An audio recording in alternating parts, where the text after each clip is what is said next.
Hello, I'm here with our anti-bullying specialist from the elementary schools, our K-3 anti-bullying specialist, Miss Jen Erickson from Davenport, Miss Lori Kaufman from Slayball, and Miss Missy Feaster from Swift School.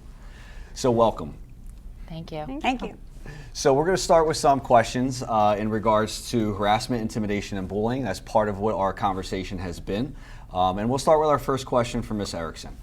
So what are the schools doing to be proactive and to improve school climate?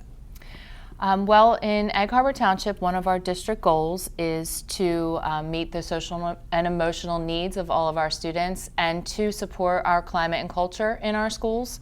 And this is so that we can create positive learning environments.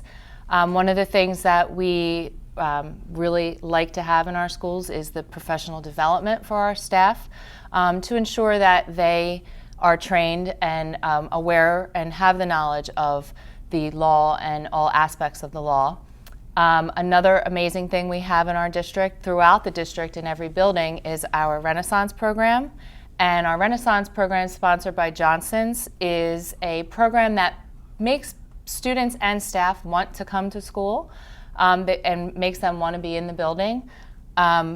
They can do this by the way that the school looks, the way that the achievements are recognized in the schools, and basically just how we treat each other in the school. We all have that shared understanding of what we value in our schools. And also, with our anti-bullying Bill of Rights law, there is a school climate team in every building.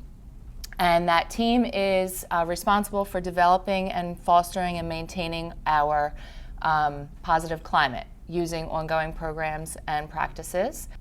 And lastly, we work across the district with our community resources and agencies to incorporate different assemblies and programs into the schools, such as New Jersey CAP, Child Assault Prevention, Atlantic Prevention Resources, just to name a few. Okay.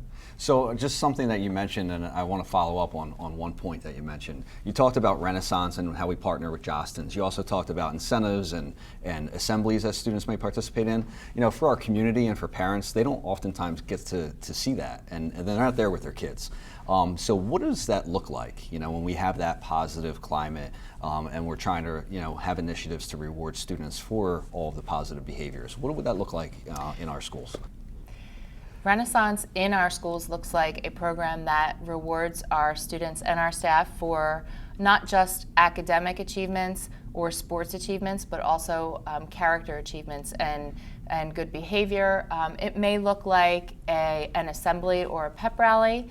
It could look like rewards for our staff, such as gift cards or parking spots, things that just make our staff want to be a part of the program. And for students, we do prize days, we have movie days, and just rewards and incentives for them for showing their great character and their great behavior choices.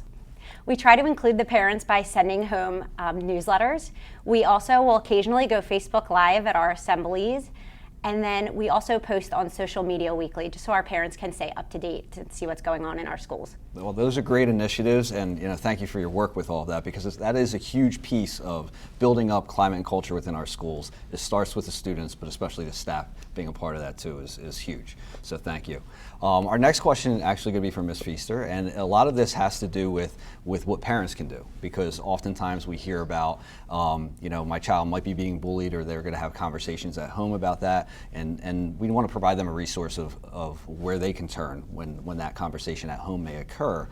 So ultimately, what can parents do if they suspect their child has been bullied? Well, as a parent, you want to offer your child comfort and support, and you want to validate their feelings, because right now they're upset because something happened at school. You want to encourage them to try to talk about the situation, and it may seem silly to you, but you don't want to ignore the importance it's having in their life at the moment. Also, you may get really upset for your child, but you don't want to get overly emotional in front of them and start labeling and name calling, because that wouldn't be good. And before thinking about reaching out to the school to make an official report, you might want to call the school and talk to the child's teacher to gather more information about the situation. Yeah, and I think that's important, especially for the elementary level. At the elementary level, typically a child is going to be with the same teacher for the most part, except for specials. They're going to be with the same teacher pretty much for the whole day. So Right. they may have some information that they can certainly provide in support of what might be going on in the classroom, not just to the parent, but then also having that conversation with you as an anti-bullying specialist. I think it's that partnership, and I think that's what I'm hearing in that response too, is that Yes. this is a partnership, and we do want what is best for every child. Right. So thank you. The last question for Ms. Kaufman is going to be where parents can find information. So where can parents find information, not just about our district harassment, intimidation, and bullying policy, but contact information and things like that? So information can be found on our district webpage. That's where you will find information such as emails, telephone numbers, and then if you go on to our individual school pages, you will find each school's anti-bullying specialist, their email, their phone number, and contact information. Okay, thank you very much. And I know there's also a lot of valuable information, not just EHT pursuing public health information and videos such as this, but also information for parents so they understand the difference between conflict and bullying and other topics and conversations that we've had today. So thank you very much. Thank you for the work that you're doing. We certainly appreciate it, and it's a big piece of EHT pride, so thank you. Thank you. Thank you.